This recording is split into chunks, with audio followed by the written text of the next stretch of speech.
Assalamu alaikum, barkanku da zuwa wannan tashar namu mai suna Ummi Hauwa. In wannan ne farkon zuwan ku, ku danna mana liking, ku danna mana subscribing, sannan ku danna alamar ƙararrawa don idan mun ɗaura sabon bidiyon mu a sanar da ku. So, yanda ake yin voting a WhatsApp. Da farko za mu shiga wajen da idan za ki tura mutum hoto ko bidiyo ko audio. Yanzu mun shiga wajen ɗin. Gashi yanzu ga poll nan ta ƙasan nan za mu shiga cikinsa. Bayan mun shiga cikin poll ga wajen question. Yanzu za mu rubuta abin da muke so mu tambayi 'yan group wanda za su yi voting a kai.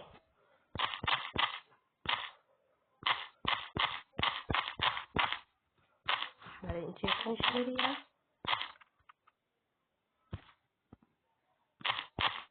Kun shirya mu fara class?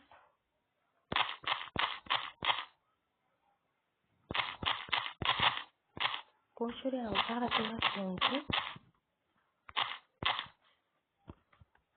Sai in sa a'a, ba yanzu ba. To, in kina so zaki ta jejjera, zaki ta sassakawa zai tafi fito miki. Yanzu da zan sa abu a nan wani zai sake fitowa. To, ga wajen allow multiple answer. Idan mun bar shi a hakan nan, to mutum zai iya zaɓen duka ya ce a'a ba yanzu ba.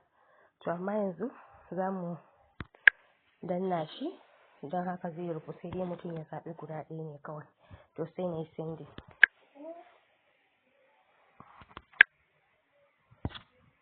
Yawwa, to yanzu haka gashi nan na yi sending. Ga wajen view vote ɗin nan, idan muna so mu kalli mutanen da suka yi voting da dai wajen za mu danna. Na gode. Kar ku manta mana liking da subscribing.